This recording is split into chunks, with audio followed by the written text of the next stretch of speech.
ibadah itu ada dua syarat. Syarat pertama apa? Benar sesuai dengan petunjuk Rasul, ikhlas. Aku telah berwudu seperti cara Kebenarannya harus wudumu, sesuai ya. dengan petunjuk. Aku telah sholat Allah persis sangat sayang seperti kepada caramu hambanya, sholat. melebihi kasih sayang Apa ibu kata kepada Nabi? anaknya. Qad Ya, ghafarallahu. sangat sayang. Kalau ada ibunya, kalau ada Allah ibu itu telah sangat sayang ampuni pada dosa-dosa. anaknya, maka Allah lebih sayang lagi kepada hambanya.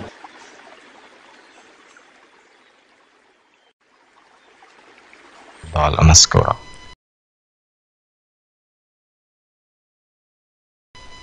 Alhamdulillah wa kafa wa salatu wassalamu ala rasulil mustafa wa ala alihi wa sahbihi wa man tabi'ahum bi ihsanin ila yaumidin amma ba'd.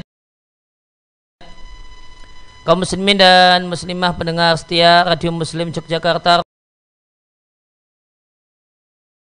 rahimani wa rahimakumullah. Kembali kita lanjutkan materi pengantar dari hukum keluarga yang ada di kitab Manhajus Salikin karya Syekh Abdurrahman Ibn Nasir As-Sa'di rahimallahu ta'ala. Insyaallah di kesempatan malam hari ini pertemuan yang terakhir tentang pembahasan talak di kitab Manhajus Salikin. Pembahasan selanjutnya disampaikan di matan Manhajus Salikin wa fi hadis Ibnu Abbasin, dalam hadis dari sahabat Ibnu Abbas radhiyallahu anhuma marfu'an, sabda Nabi bersabda, innallaha wada'a an ummati, sesungguhnya Allah telah menghilangkan dari umatku dosa al-khata'a, untuk perbuatan yang salah tidak sengaja, penisyana dan lupa, wa mastukrihu alaihi, dan hal-hal yang dilakukan di bawah pemaksaan. Rawahu Ibnu Majah, hadis ini diriwayatkan oleh Ibnu Majah. Ya, maka poin ini membahas tentang talakul mukhti'i, ucapan talak yang diucapkan oleh orang yang tidak sengaja mengucapkan kata-kata talak, keceplosan, keselio lidah yang keluar, ya, ucapan talak. Ya, maka jika seorang itu ingin menyebutkan sesuatu lantas keceplosan, ya, sehingga terucaplah ucapan talak sama sekali, ya, tanpa ada kesengajaan, fala yaqa'u talaquhu, talaknya tidak jatuh. Kaman arada ayakula, semacam kalau dalam bahasa Arab ada seorang suami ingin mengatakan, istriku adalah seorang mahasiswi, zaujati talibatun, namun kepleset, lidahnya keseleo, ya, sehingga ya, tidak mengucapkan talibatun, malah zaujati taliqatun. Maka ini ucapan talaknya keseleo, kepleset, keceplosan, maka fala yaqa'u 'alaiha talaqu, maka tidak terjadi talak, karena memang tidak ada niat melafalkan lafaz talak. Dan ini dasarnya adalah hadis yang dibawakan oleh penulis Manhajus Salikin di matan Manhajus Salikin, yaitu innallaha wada'a an ummatil khata'a wa nisyana wa mastukrihu alaihi. Ditambah dalil-dalil yang bersifat umum yang menunjukkan tidak ada hukuman dikarenakan perbuatan yang dilakukan karena ketidaksengajaan. Ya, maka boleh jadi ada pertanyaan, lantas apa beda orang yang mengucapkan talak tidak sengaja sama orang yang menjatuhkan talak dalam kondisi guyon? Nah, tentu beda. Kalau orang itu guyon, apakah dia punya kesengajaan mengucapkan kata-kata talak? Iya, dia sengaja, cuma dia tidak menginginkan maknanya. Ya, maka kalau orang itu guyon menginginkan lafalnya, sengaja melafalkan, maka dia menginginkan melafalkan, namun dia tidak menginginkan makna yang ada di balik kata tersebut. Jadi mengucapkan talaknya sengaja, cuma dia tidak menginginkan makna yang terkandung dalam kata-kata talak itu kalau guyon. Ya, menjadikan talak sebagai guyonan. Gimana hukumnya? Kemarin telah kita bahas, talaknya sah. Lain halnya dengan orang yang kesleo, orang yang keceplosan. Ya, mau ngomong tolibah kok jadi toliqah. Nah, itu lidahnya yang kesleo. Maka sama sekali dia tidak ingin mengucapkan kata-kata talak atau yang semakna dengan itu.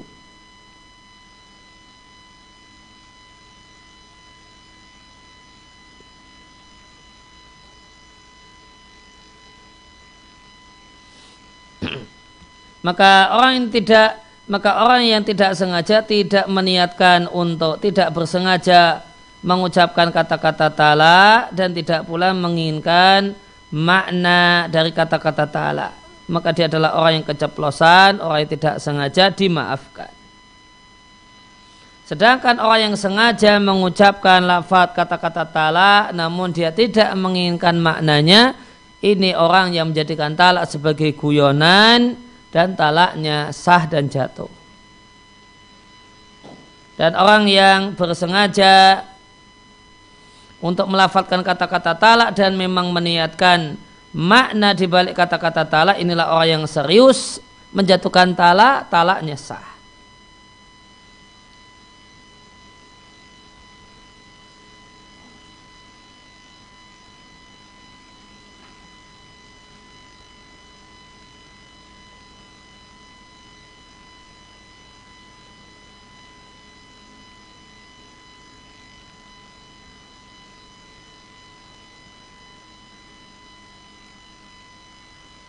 Nah, kemudian maka dalam hal ini ada 4 rincian ya, berkenaan dengan dampak hukum karena melafalkan satu kalimat. Nah, ada 4 rincian. Yang pertama adalah seorang itu meniatkan bersengaja untuk mengucapkan satu kalimat, namun dia sengaja mengucapkan satu kalimat dan satu kata, namun dia tidak menginginkan maknanya.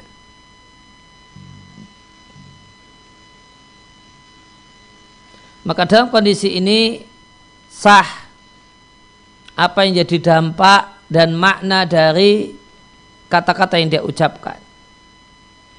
Semacam talak dan akad nikah orang yang guyon dan main-main.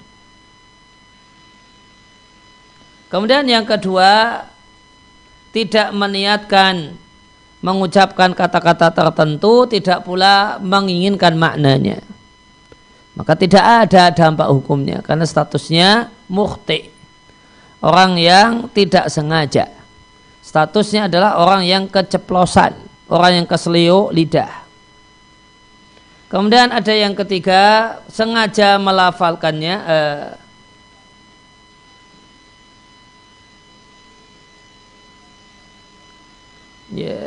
dia punya niatan untuk melafalkannya namun tidak dia lafalkan. Atau dia menginginkan maknanya namun nggak ngomong.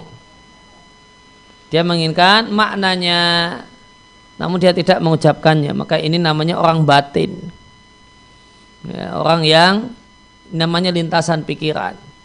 Jadi lintasan pikirannya, aku ceraikan istriku, istriku ku ceraikan, namun tidak ngomong, maka ini kata batin dimaafkan. Baik itu yang terlintas dalam pikiran itu talak, nikah, jual beli ataupun yang lainnya. Kemudian yang keempat, orang itu meniatkan untuk berkata-kata, mengucapkan satu kalimat tertentu dan makna dibalik kata-kata tersebut. Inilah orang yang serius, maka hukum atau dampak makna dari kata-kata tersebut ya, itu berdampak hukumnya. Ini adalah mencakup semua perkataan mukallaf baik dalam di berbagai macam akad.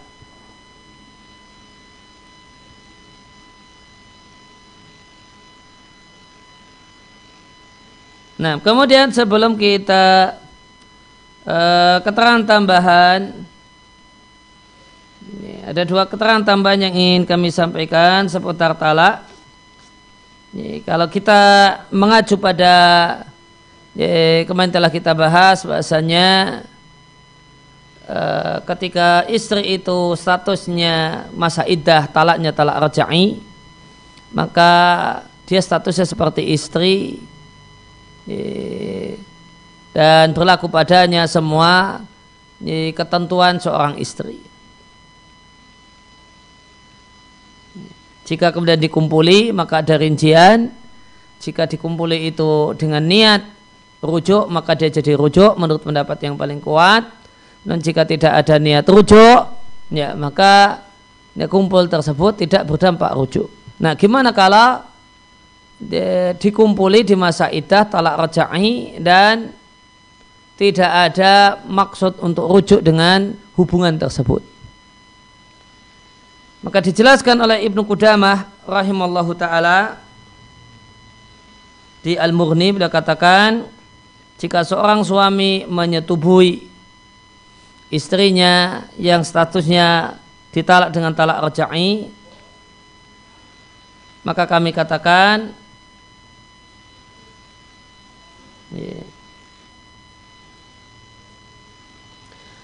jika terjadi hubungan biologis dengan wanita yang talak dengan talak raj'i dan kita katakan semata-mata hubungan biologis tidak menyebabkan terjadinya rujuk, maka menjadi kewajiban wanita ini untuk memulai hitungan iddah karena persetubuhan. Dan termasuk di dalamnya iddah talak yang masih tersisa, karena keduanya adalah dua iddah dari satu laki-laki yang sama sehingga bisa menyatu.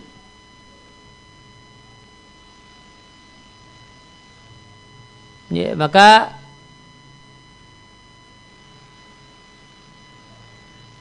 dan karena ini masih talaknya talak raj'i, maka si suami ini masih bisa merujuk perempuan tersebut selama masa iddah karena talak belum habis.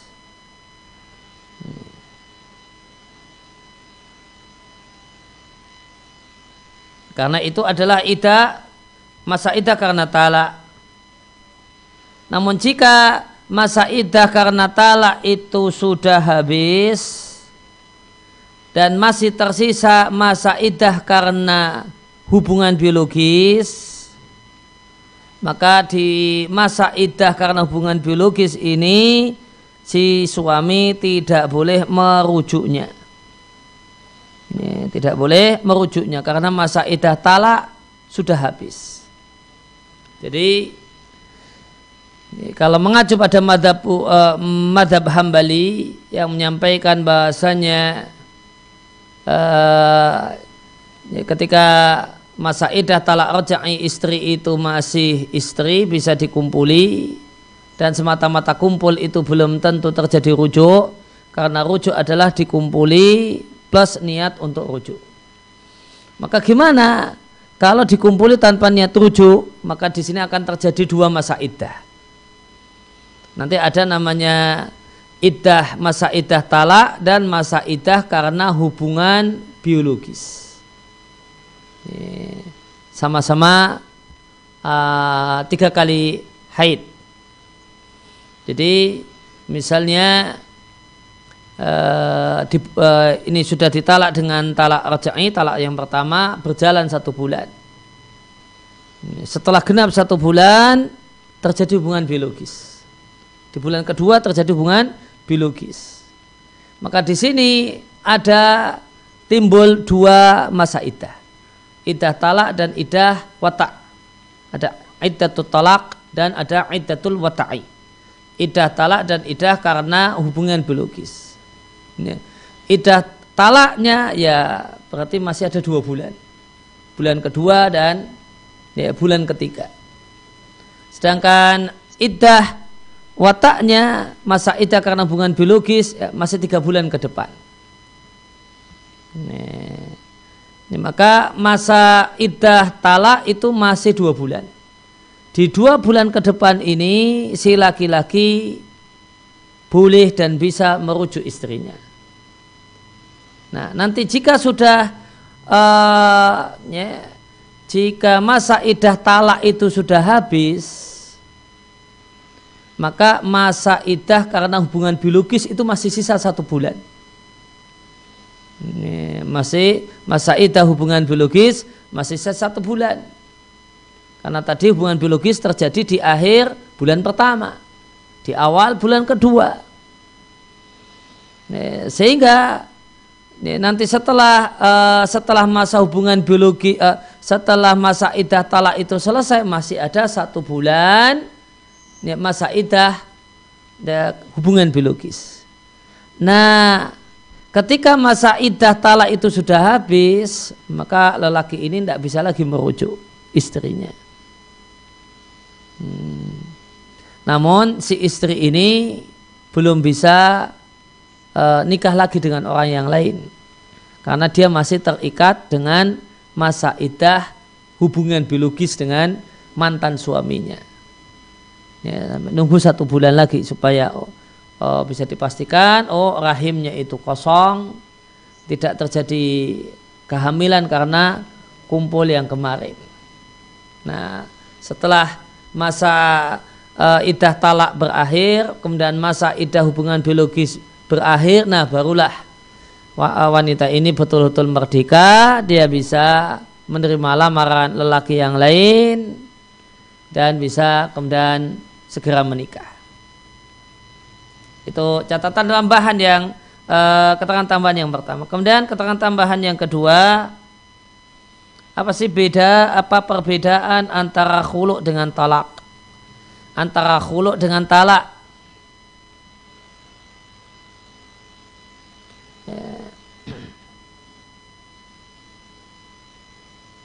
Maka di sini disampaikan ada 10 perbedaan.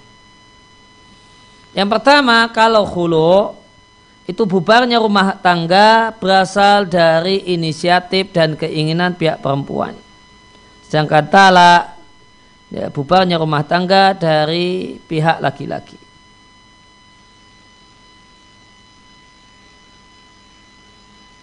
Kemudian kalau khulu' itu harus ada harta, ada kompensasi harta. Ada harta yang diberikan kepada pihak suami sebagai pembayaran supaya dia menjatuhkan talak. Supaya penjatuhan talak dari suami itu namanya khulu'. Maka ada pembayaran untuk pihak suami yang boleh jadi diberikan oleh perempuan atau oleh pihak ketiga. Sedangkan talak, maka tidak ada kompensasi finansial yang didapatkan oleh pihak laki-laki. Kemudian yang ketiga, setelah selesai khulu' tidak ada rujuk. Di masa tunggu itu tidak ada rujuk. Kalau khulu', kalau talak di masa tunggu, kalau itu talak yang pertama atau talak yang kedua masih bisa dirujuk. Dan rujuk itu sah meskipun perempuannya tidak mau dirujuk. Kemudian menurut pendapat yang paling kuat dalam khulu' itu tidak ada masa iddah, cuma memastikan rahim itu kosong dengan 1 kali haid. Ya, demikian pendapat yang dipilih oleh banyak ulama, diantaranya Ibnul Qayyim. Sedangkan kalau talak itu ada masa iddahnya 3 kali haid, kurang lebih 3 bulan. Kemudian yang kelima, kalau khulu' itu boleh terjadi ketika haid dan ketika suci yang sudah pernah dikumpuli. Namun kalau talak tidak boleh. Ya, haram hukumnya dilakukan saat istri haid atau dalam keadaan suci dan pernah dikumpuli. Kemudian di masa tunggu setelah khulu, ya, maka tidak ada kewajiban menafkahi. Suami tidak punya kewajiban, mantan suami tidak punya kewajiban menafkahi. Ya, sedangkan kalau untuk talak di masa iddah, ya, suami masih memiliki kewajiban untuk menafkahi, ya, dan memberikan tempat tinggal. Ya, manakala talaknya adalah talak raj'i, talak yang pertama atau talak yang kedua.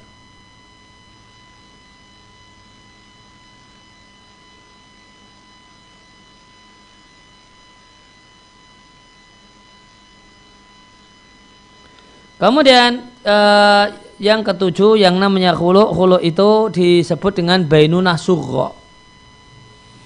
Bainunah kecil itu maknanya tidak bisa rujuk. Bisanya nanti setelah masa tunggunya berakhir, dilamar lagi kemudian akad nikah baru. Gak bisa dirujuk, bisanya akad nikah baru. Nah, ini namanya bainunah kecil. Sedangkan talak, kalau sudah sampai talak yang ketiga, maka terjadi bainunah besar. Kalau talaknya talak raj'i, talak satu dan talak kedua, terjadi bainunah kecil, manakala sampai masa iddah berakhir, ya, si perempuan ini tidak dirujuk oleh suaminya. Allah, ya.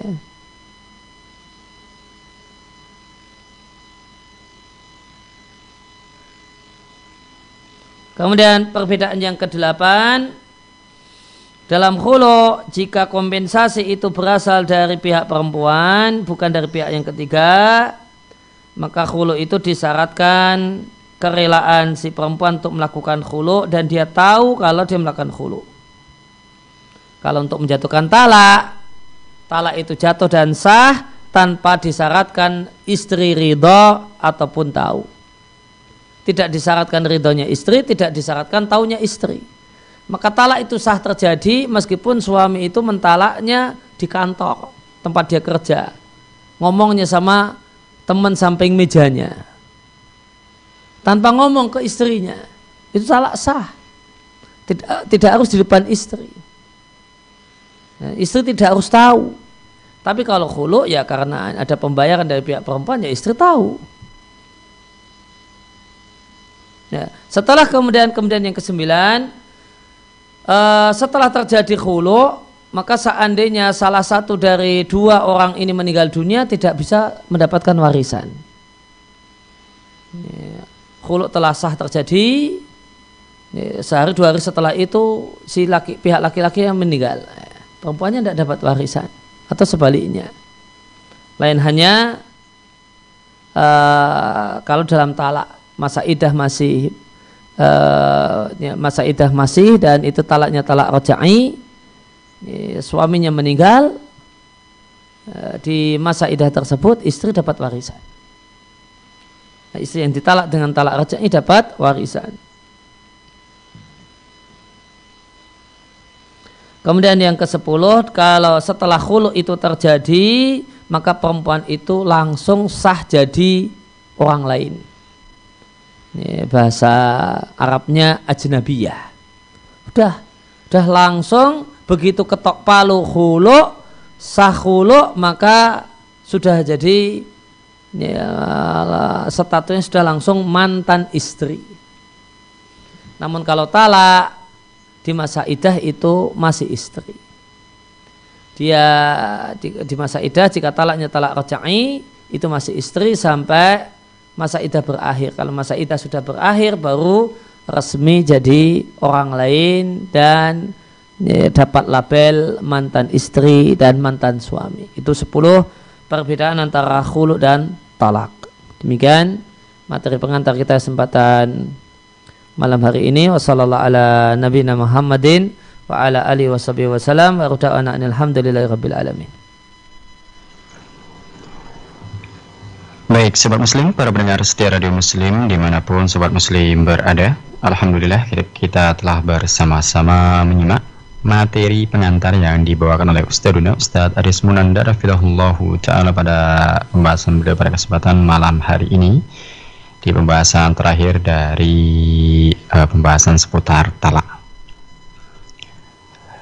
Baik, selanjutnya kita akan masuk sesi yang kedua, yaitu sesi tanya jawab, di mana Wira akan bacakan pertanyaan-pertanyaan yang datangnya dari sobat muslim semua.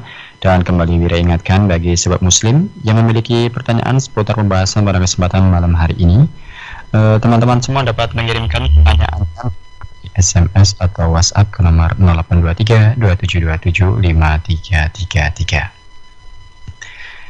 Baik, kita akan masuk ke sesi yang kedua. Wira akan membacakan pertanyaan yang telah masuk ke reaksi Radio Muslim Yogyakarta. Baik, kita akan mulai Ustadz. Pertanyaan yang pertama. Bismillahirrahmanirrahim. Assalamualaikum warahmatullahi wabarakatuh. Waalaikumsalam warahmatullahi wabarakatuh. Afwan, izin bertanya Ustadz. Saya seorang suami. Saya ingin bertanya, apakah boleh mengizinkan istri bekerja di luar rumah, seperti misalnya menjadi guru SD, dan bagaimana menasihati yang baik apabila istri ingin menjadi PNS namun suami kurang berkenan. Bagaimana pendapat Ustadz tentang pekerjaan sebagai PNS Ustadz? Mohon penjelasannya. Ya, ketika istri ingin melakukan beraktivitas di luar rumah, semisal jadi guru SD,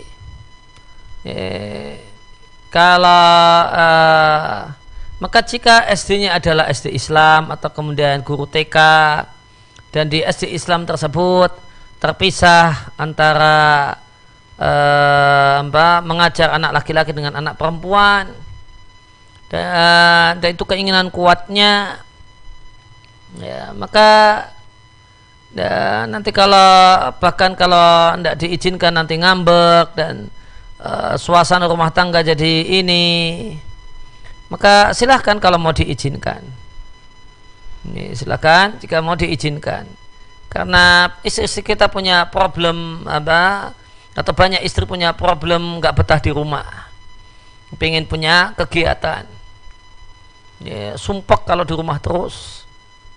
Ya, sumpek kalau kemudian urusan cuma dengan anak-anak, kemudian ribut, jengkel, gitu. Ya, maka asalkan kemudian pekerjaannya pekerjaan yang aman, ya, pekerjaan yang aman, maka ya, silahkan jika suami mau mengizinkannya. Kemudian sekalian dirembuk, sekalian dibicarakan tentang gajinya, karena ketika diizinkan bekerja, ya, maka waktu yang harusnya untuk ngurusi rumah itu berkurang, dan suami dituntut untuk banyak bantu urusan rumah, lebih banyak bantu urusan rumah ketika istri kerja, sehingga bisa disepakati, dibuat perjanjian bahasanya diizinkan untuk kerja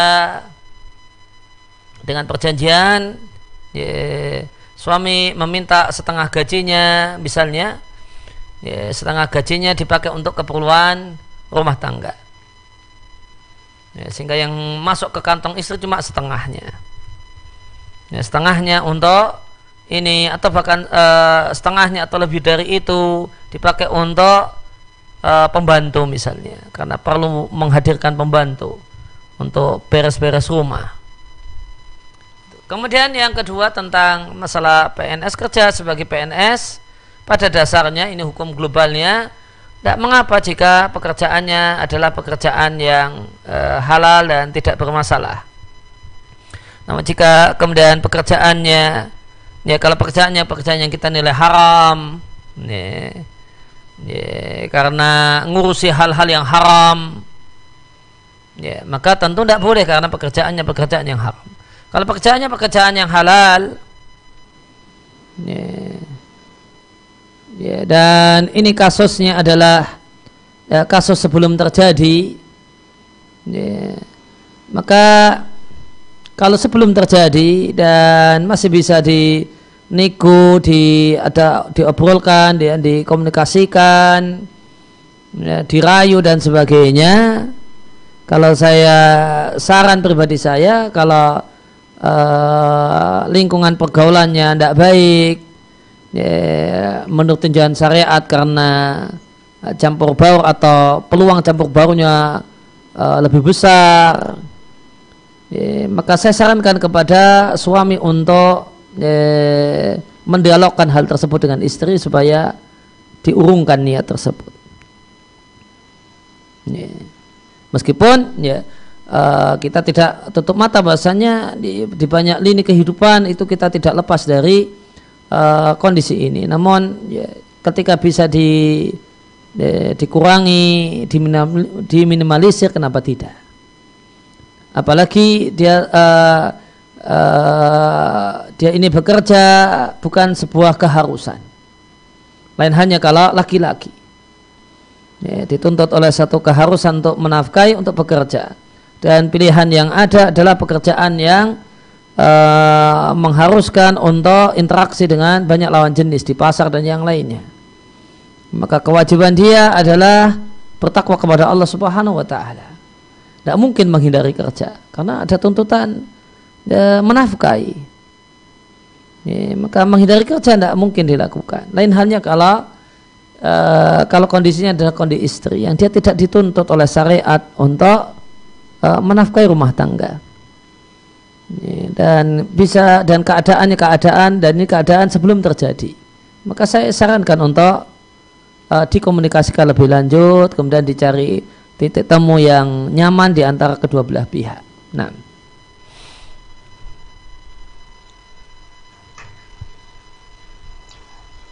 baik, syukuran Ustadz atas penjelasannya.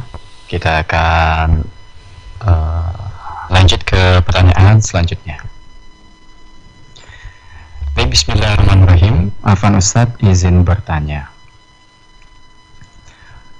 Ustadz, bagaimana hukumnya istri menolak berhubungan intim dengan suami karena sedang tidur dan suami membangunkan, namun istri masih sangat mengantuk? Mohon penjelasannya, Ustaz. Ya, maka ada saran, ada sisi saran, ada masalah hukum dan ada masalah saran. Kalau dari sisi hukum, ya, maka ngantuk di sini, ketika ngantuk itu masih bisa dilawan, masih bisa. Ya, ngantuk itu kemudian ya, meskipun ngantuk, maka kewajiban istri adalah tidak menolak. Ya, karena dalam hubungan permintaan suami melakukan hubungan biologis, istri tidak dituntut harus menikmati. Ya, dengan dia tidak menolak, suami yang sedang tinggi hasratnya ini bisa tersalurkan hasratnya.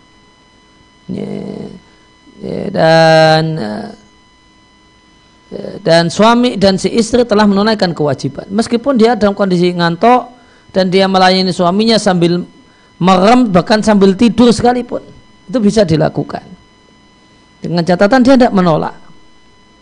Ini dari sisi hukum dan dari sisi istri. Dan Allah Subhanahu wa Ta'ala telah menciptakan fisiologi istri, fisiologi seorang perempuan yang memungkinkan baginya untuk melayani kebutuhan biologis suaminya meskipun dia sambil dalam keadaan ngantuk-ngantuk atau bukan sambil keadaan merem, bahkan dalam keadaan tidur sekalipun. Itu satu hikmah Allah Subhanahu wa Ta'ala yang luar biasa dan keajaiban penciptaan Allah Subhanahu wa Ta'ala. Kemudian dari sisi suami, ya, ya, jika ketika ya, maka nanti perlu dilihat hasratnya sangat tinggi ataukah tidak. Kalau hasratnya itu masih bisa dikendalikan, maka bangunkan, dan dia ingin istrinya juga menikmati, bukan hanya sekedar tidak menolak, ya, namun juga dia ingin istrinya menikmati hubungan tersebut, maka bangunkan baik-baik, diusap-usap dulu dan bangun, dijak ngobrol atau dibikinkan teh hangat dan sebagainya. Kemudian dia melek, ya, karena dibikinkan minuman hangat dan sebagainya. Setelah itu baru kemudian diajak. Dan jika kemudian karena kasihan bangunkan istri yang dia boleh jadi capek karena seharian beraktivitas di rumah, maka jika kondisinya tidak terlalu mendesak, maka mungkin bisa ditunda nanti pagi. Nah, itu saran yang bisa kami sampaikan kepada pihak suami, memperhatikan, yang intinya adalah memperhatikan kondisi dorongan tersebut, apakah sangat tinggi ataukah kemudian sedang ataukah kemudian masih bisa dikendalikan. Nah, maka kalau kemudian sangat tinggi kemudian memanfaatkan ketentuan hukum dalam hal ini, ya silahkan.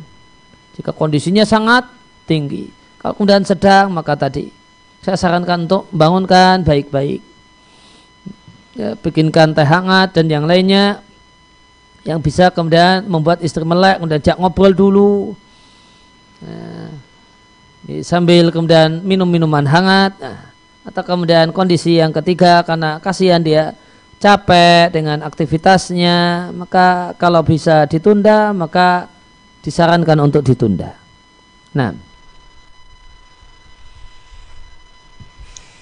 baik, syukur Ustaz, jazakallahu khairan atas penjelasannya. Kita akan lanjut ke pertanyaan yang ketiga. Bismillahirrahmanirrahim. Afwan Ustaz, izin bertanya.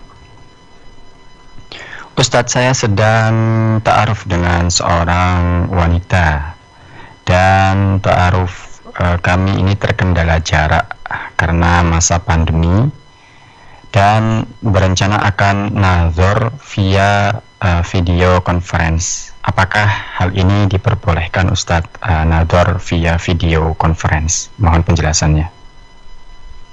Ya, jika memang kondisi tidak memungkinkan karena pandemi, ya maka tidak mengapa, asal insya Allah tidak mengapa dengan syarat si laki-laki sendiri kemudian si perempuan di video call tersebut atau di Zoom itu dibersamai walinya. Nah, baik, syukran Ustaz, jazakallahu khairan atas penjelasannya. Pertanyaan selanjutnya, bismillahirrahmanirrahim. Assalamualaikum warahmatullahi wabarakatuh. Waalaikumsalam warahmatullahi wabarakatuh. Semoga Allah senantiasa melindungi Ustadz dimanapun Ustadz berada. Amin.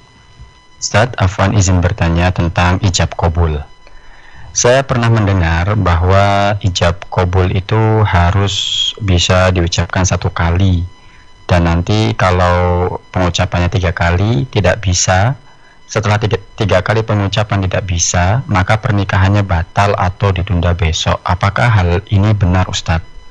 Dan apakah benar ijab qabul itu harus selalu tarikan nafas? Mohon penjelasannya Ustadz. Ya, kalau kemudian anggapan harus lancar, kalau 3 kali nanti ditunda sampai besok, itu tidak benar. Dan tidak harus besok, kan tidak harus besok, nanti bisa siang, bisa ini pagi, masih siang, bisa sore, ya, bisa malam. Kemudian yang kedua harus sekali napas. Ini satu hal yang juga tidak benar. Cuma disyaratkan tidak ada jeda. Cuma disyaratkan tidak ada jeda yang lama antara ijab sama qabul. Itu saja.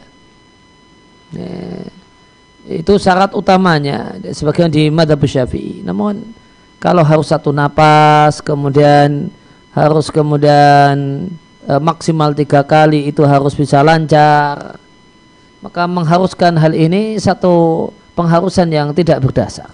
Nah, baik, syukran Ustaz, jazakallahu khairan atas jawabannya. Baik, kembali Wira ingatkan kepada sobat muslim semua bahwa pada kesempatan kali ini kita sedang berada di sesi kedua dari kajian konsultasi seputar hukum keluarga bersama Ustadz Aris Munandar Hafizahullah Ta'ala. Bagi sobat muslim yang memiliki pertanyaan seputar pembahasan pada kesempatan malam hari ini, sobat muslim bisa mengirimkan pertanyaan melalui SMS atau WhatsApp ke nomor 0823 2727 5333. Baik, kita akan bacakan pertanyaan selanjutnya. Bismillahirrahmanirrahim. Afwan Ustadz, izin bertanya. Saya pernah memikirkan untuk mentalak istri saya, akan tetapi hanya di pikiran saja Ustadz. Apakah saya ini berdosa ketika memikirkan atau berniat untuk mentalak istri saya? Mohon penjelasannya Ustadz. Ya, tadi sudah kita sampaikan di materi di bagian pertama, bahasanya kalau cuma memikirkan makna kemudian namun tidak tidak melafalkannya, maka ma'fu, dimaafkan, tidak teranggap sebagai talak. Nah. Baik, syukur Ustaz, jazakallahu khairan. Pertanyaan selanjutnya, bismillahirrahmanirrahim. Ustadz, apakah sah keputusan pengadilan tentang cerai bila sebagian isi gugatannya itu tidak benar? Misalnya, pasangan dituduh peminum khamr, pemain judi, dan lain sebagainya. Mohon penjelasannya Ustadz. Ya, kewajiban hakim adalah memberikan keputusan berdasarkan data yang ada. Ya, ternyata datanya bohong, maka itu dosa si pembuat data, ya, kepada Allah Subhanahu wa taala. Adapun jika hakim bekerja sebagaimana mestinya, ya, berdasarkan laporan dan data yang ada, maka hakim tidak salah. Dan keputusannya keputusan yang dan kemudian keputusan yang tidak salah, karena itu berdasarkan sebatas data yang didapatkan. Nah. Baik, syukran Ustadz, jazakallahu khairan atas penjelasannya. Kita akan lanjut ke pertanyaan selanjutnya. Bismillahirrahmanirrahim. Afwan Ustadz, izin bertanya terkait mahram Ustadz. Bagaimanakah status ayah tiri dengan anak perempuan istri? Apakah sudah otomatis menjadi mahram Ustadz? Apakah ayah tiri juga bisa menjadi wali nikah? Mohon penjelasannya Ustadz. Mahram itu berbeda dengan perwalian, atau tidak mesti identik dengan perwalian. Misalnya bapak mertua itu mahram, tapi ya tidak bisa. Kemudian misalnya seorang perempuan yang punya suami, bapak mertuanya itu mahramnya.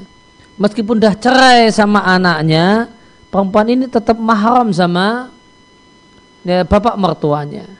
Nah, ketika perempuan ini nikah lagi dengan yang lainnya, dia tidak bisa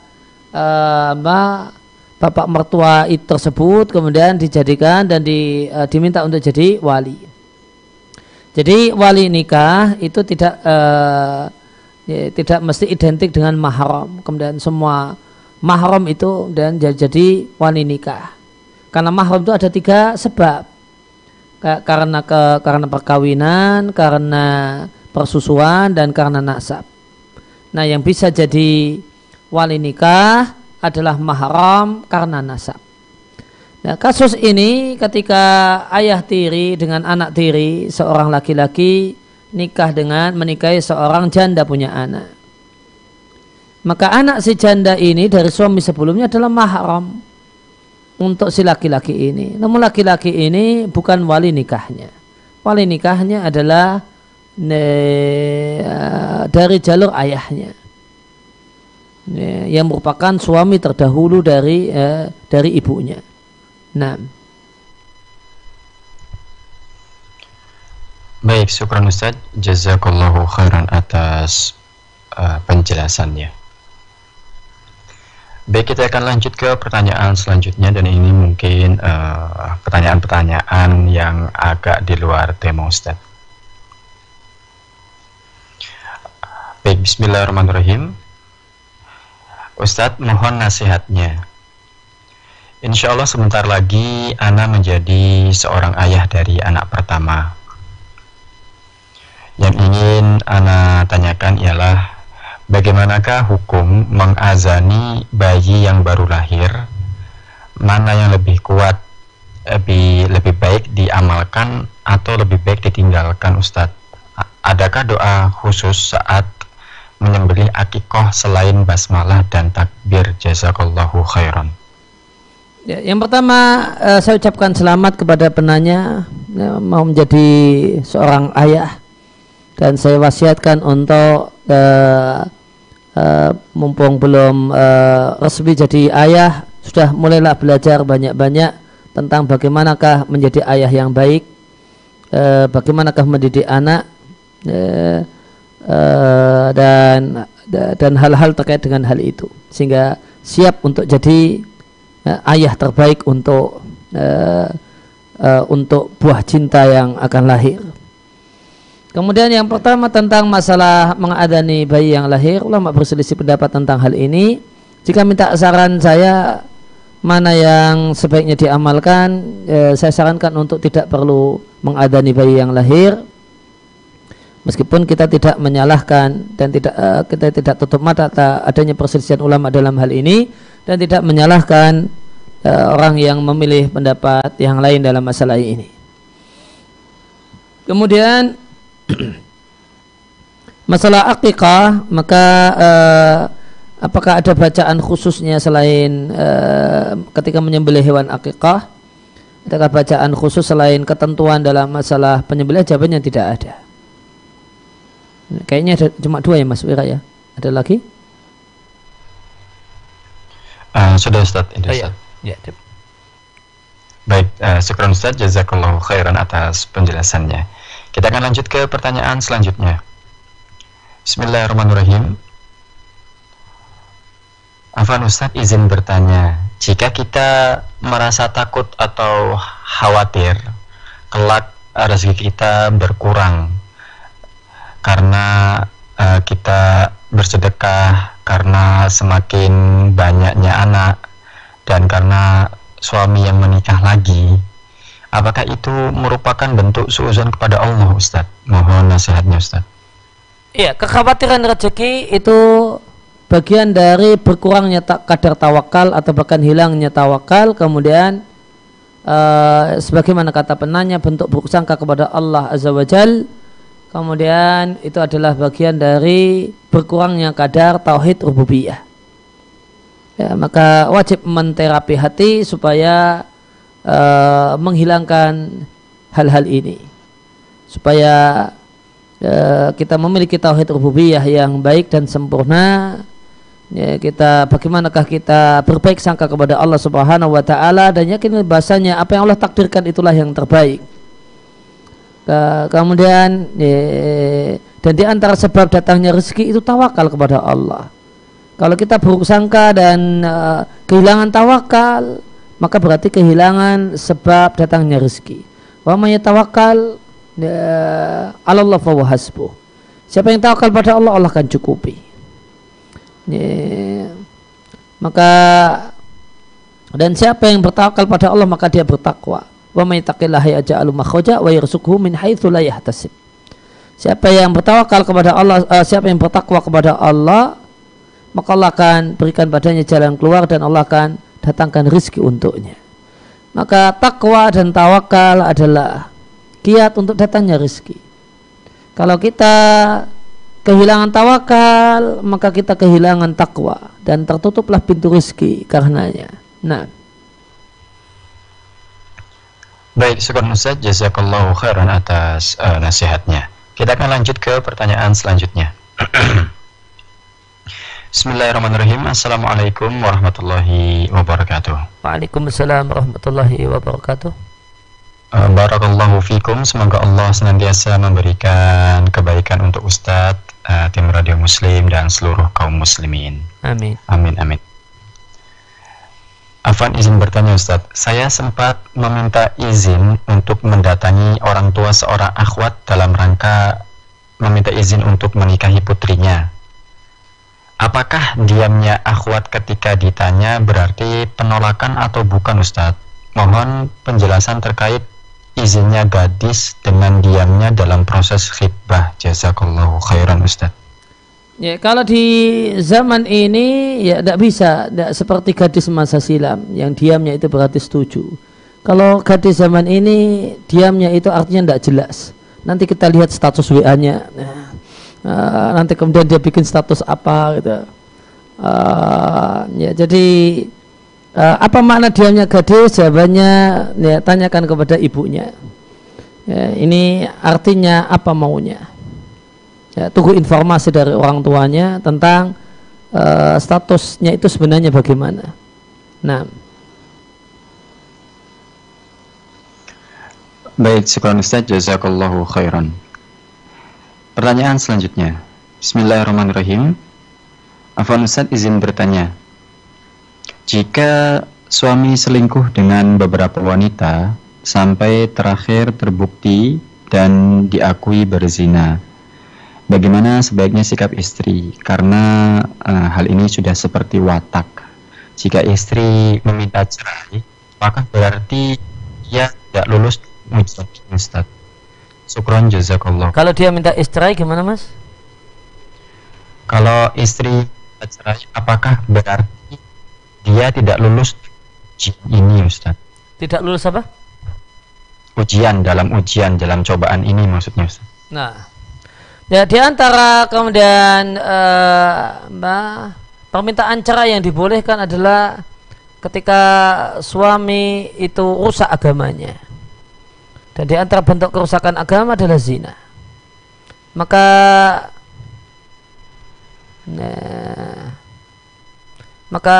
istri yang kemudian memilih meminta cerai dan ngurus cerai dalam masalah ini adalah seorang yang lulus ujian agamanya. Bahkan seorang istri yang kemudian masa bodoh dengan zina suaminya, dia adalah orang yang tidak lulus ujian agamanya, karena dia menjadi wanita yang tidak memiliki cemburu dan wanita yang tidak melakukan nahi mungkar dengan yang bisa dia lakukan. Di antara bentuk nahi mungkar yang bisa dia lakukan adalah minta cerai. Ini bentuk nahi mungkar, ketidaksetujuannya terhadap perbuatan buruk atau sangat buruk yang dilakukan oleh suaminya. Maka anggapan kalau itu nggak lulus ujian adalah anggapan yang tidak benar. Boleh dalam kondisi demikian, boleh baginya untuk minta cerai. Dan perlu diketahui, minta cerai itu bukan berarti menanggung anak. Secara agama, kalau anak itu sudah tidak kemudian berumur sudah lebih dari 7 tahun, maka nanti ketika cerai terserah anaknya mau ikut bapaknya apa ikut ibunya. Dan seandainya ikut ibunya, maka kewajiban nafkah tetap menjadi kewajiban si ayah. Nah, baik, syukran Ustaz, jazakallahu khairan atas penjelasannya. Dan kita akan masuk ke pertanyaan terakhir Ustaz pada kesempatan malam hari ini, dan ini di luar tema, dan si penanya ini sangat memohon untuk bisa ditanyakan pertanyaan ini Ustaz. Kita akan mencoba untuk membacakan pertanyaan dari beliau. Bismillahirrahmanirrahim. Assalamualaikum warahmatullahi wabarakatuh Ustaz. Waalaikumsalam warahmatullahi wabarakatuh. Afwan Ustaz ingin bertanya, saat ini ada perseteruan antara Indonesia dan Thailand dalam dunia game online. Mereka saling hujat dan sudah banyak bukti bahwa Thailand itu yang bersalah. Saya adalah seorang player game online dan saya merasa marah karena Indonesia ini dihina. Ini mohon saran dari Ustadz, apa yang sebaiknya kami lakukan? Jazakumullahu khairan. Yang saya sarankan adalah meninggalkan game online. Itu saran yang terbaik, karena ini adalah lahwun walladzina hum anil lahwi mu'ridun. Dan orang-orang yang beriman itu adalah orang yang meninggalkan hal yang lagha, hal yang sia-sia. Dan apalagi hal yang sia-sia ini kemudian ternyata berdampak saling mencaci. Maka ini musibah tambahan. Di samping hal yang sia-sia ini seringkali bahkan bisa dipastikan membuat orang membuang-buang waktu dan meninggalkan hal-hal yang lebih utama dan hal-hal yang lebih positif atau hal-hal yang positif. Sehingga saran utama saya adalah tinggalkan hal tersebut dan jadikanlah peristiwa ini sebagai bukti keburukan yang ada di dalamnya. Ini keburukan yang ada di dalamnya. Karena sebagaimana kata Ibnu Qayyim rahimallahu taala, jika seorang itu bimbang tentang hukum sesuatu, yang sesuatu itu tidak ada dalil khusus dalam syariat yang membicarakannya, maka kiatnya gampang, lihat dampaknya. Jika dilihat dampaknya adalah dampak yang buruk, dampaknya yang terjadi karena hal tersebut adalah berbagai macam keburukan, maka yakinlah bahasanya itu satu hal yang dilarang oleh syariat. Jadi untuk perkara yang tidak ada dalil khusus dalam Al-Quran dan hadis melarangnya, maka jika orang bimbang ini hukumnya apa, lihat dampaknya. Lihat dampaknya. Kok dampaknya berderet-deret kejelekan, keburukan, berarti sudah mantapkan hati untuk meninggalkannya. Ya demikian. Ya demikian yang bisa kita bahas kesempatan malam hari ini. Mudah-mudahan jadi ilmu yang bermanfaat untuk kita semua. Saya ucapkan terima kasih kepada semua yang hadir dan mengikuti kelas virtual ini. Semoga kehadiran kita, duduk kita dan apa yang kita korbankan, waktu,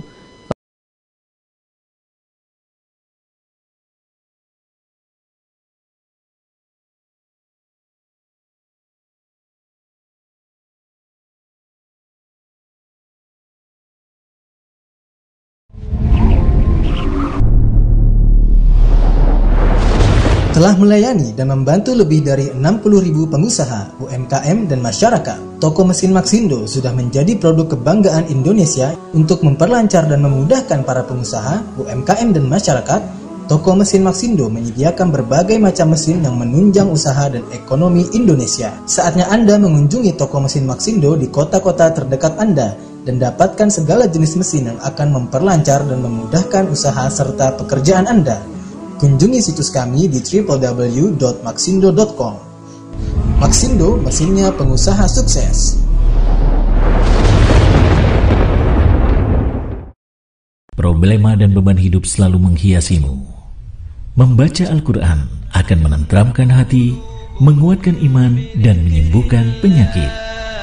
Ala bidzikrillahi tatma'innul qulub. Kini kami hadirkan untuk kaum muslimin Al-Quran Saku cetakan asli Madinah Munawwaroh dengan ukuran 8,5 x 11 cm dan ringan, akan memudahkan Anda untuk membawanya kemanapun.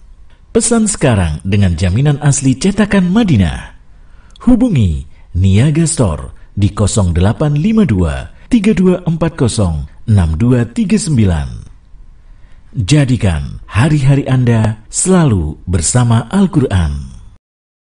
Ibu-ibu di rumah, ayo buat sendiri aneka sajian mie untuk keluarga yang lezat, sehat, dan penuh kreasi. Dengan alat cetak mie manual dari Ardin, andalan alat dapur rumah tangga Indonesia, tipe MCM 150, membuat aneka mie dan pasta secara mudah dan berkualitas. Dapat juga digunakan untuk memproduksi